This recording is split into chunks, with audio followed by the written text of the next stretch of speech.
හයි guys සුබ දවසක්. ඉතින් මැක්‍රෝ ඉකොනොමික් දේවල් නම් ගොඩක් කතා කරන්න තියෙනවා. අපි වෙන දවසක ඒ දේවල් කතා කරමු. ඉතින් මේ වීඩියෝ එකෙන් වෙන්නේ අපි chart එකක් ඇනලයිස් කරමු මොන විදිහටද මොන වගේ දෙයක්ද මේ මාකට් එක වෙන්නේ කියලා. ඉතින් S&P 500 එක ගත්තොත් එහෙම all time high එකට මේ වෙනකොට S&P 500 එක ගිහිල්ලා තිනවා. ඒ වගේම Nasdaq එකත් ගිහිල්ලා තිනවා. S&P 500 එක කියලා කියන්නේ US වල තියෙන හොඳම companies 500 එකතු වෙලා හැදලා තියෙන ඉන්ඩෙක්ස් එකක්. එතකොට Nasdaq එක කියලා කියන්නේ tech stocks එකතු වෙලා තියෙන නැත්නම් ටෙක් ස්ටොක් වල එකතුවක් තමයි එකතුවක ඉන්ඩෙක්ස් එකක් තමයි Nasdaq කියලා කියන්නේ. මේ දෙකම all time high එකට යනකොට Russell 2000 එක තාමත් all time high එකට ගිහිල්ලා නැහැ guys. ඉතින් Russell 2000 එක අපි සැරිසරට කතා කරලා තියෙනවා Russell 2000 එක Bitcoin එක correlate වෙනවා කියලා. ඒ වගේම Nasdaq එකත් හිටපු ගමන් අපි දැකලා තියෙනවා Bitcoin එක correlate වෙනවා. එතකොට දැන් Russell 2000 එක මේ 2022 අවුරුද්දේ තිබිච්ච all time high එක touch කරා මේ තියෙන 2024 නොවැම්බර් මාසේ. නමුත් මේ range එක break කරගෙන ගියේ නෑ. මේ range එකේ තමයි අපි දැක්කේ ටිකක් all coin එහෙම ටිකක් ලොකුවට run වෙනවා මේ Russell එක මේ ranges වලට යනකොට. දැන් Russell එක මේ තියෙන all time highs ඒ කියන්නේ 2000 එකේ තිබිච්ච මේ all time high එක break කරයිද කියලා guys බලාගෙන ඉන්න. මේක ටිකක් run වෙයිද කියලා බලාගෙන ඉන්න. මේකත් එක්ක Bitcoin correlate වෙනවා. ඒ වගේම all coin market එක පවා correlate වෙන්න පුළුවන් chance එකක් වැඩි.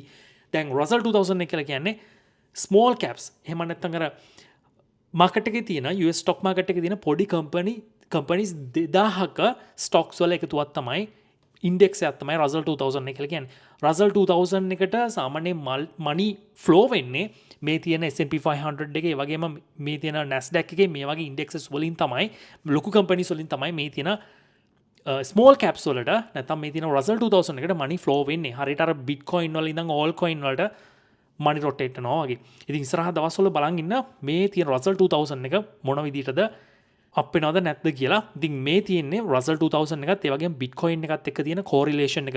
ඉතින් අපි අන්තිමට දැකපු 2021 අවුරුද්දේ දැකපු peak එක තමයි guys මේ තියෙන Russell 2000 එකේ peak එකත් ඒ වගේම Bitcoin වල peak එකත් අපිට බලා ගන්න පුළුවන් වුණා හරියටම එකට.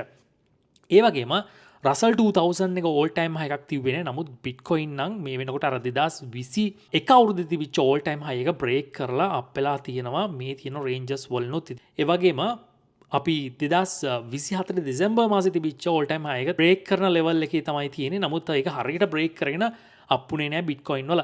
ඉතින් බලන් ඉමු Russell 2000 එක මොන විදියටද ඉස්සරහ දවස්වලදී run වෙන්නේ කියලා. එතකොට Bitcoin ගත්තොත් එහෙනම් මේ තියෙන descending parallel channel එක ඇතුලේ තමයි තියෙන්නේ. descending parallel channel එකේ මේ levels වලින් guys resistance එක හම්බ වෙනවා. නමුත් කොයිම වෙලාවක හරි මේ තියෙන descending parallel channel එක මේ තියෙන upper line එක break කරගෙන යන්න පුළුවන් chance එකක් තියෙනවා. හරිද? 70%ක 80ක විතර chance එකක් තියෙනවා. එහෙම chance එකක් තිබ්බ කියලා අනිවාර්යෙන් break කරන් යන්නේ නැහැ. නමුත් probability එක වැඩි මෙතන descending parallel channel එක මේ upper line එක break කරගෙන යන්න. එතකොට මේ තියෙන පහළ descending parallel channel එකේ මෙන්න මේ පහළ line එකේ පහළට price එක drop වෙලා සතියක් නැත්නම් දවස් දෙක තුනක් තිබ්බොත් එහෙම ඒක තමයි අර මේ තියෙන bullish pattern එක නැත්නම් මේ bull flag එක negate වුණා වෙන්නේ.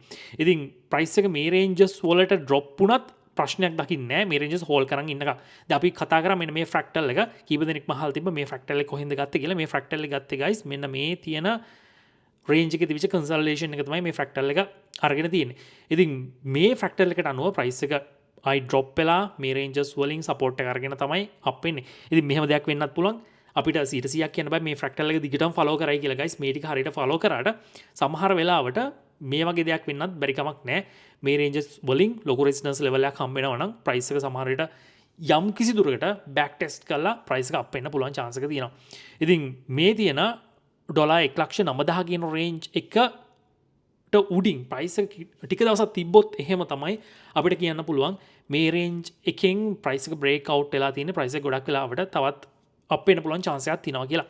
ඉතින් මේක අපි probability එකක් විතරයි guys මේ දේවල් අපි කියන්නේ අනිවාර්යයෙන්ම වෙනවා කියලා නෙමෙයි. මේ තියෙන descending parallel channel එකේ probability එක වැඩි මේ තියෙන උඩ පැත්තට break out වෙන්න. ඒක තමයි අපි කතා කරේ. එතකොට Bitcoin dominance එක ගැන කතා කරොත් එහෙනම් Bitcoin dominance එක මේ වෙනකොට තියෙන්නේ rising wedge එකක් විදියටින්.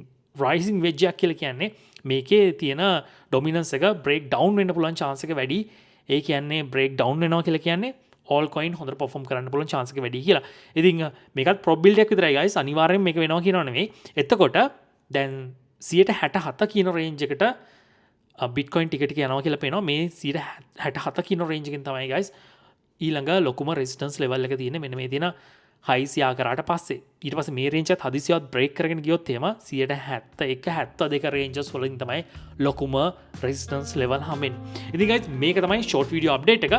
අපි තවත් වීඩියෝ හමු. හට සුබ දවසක්.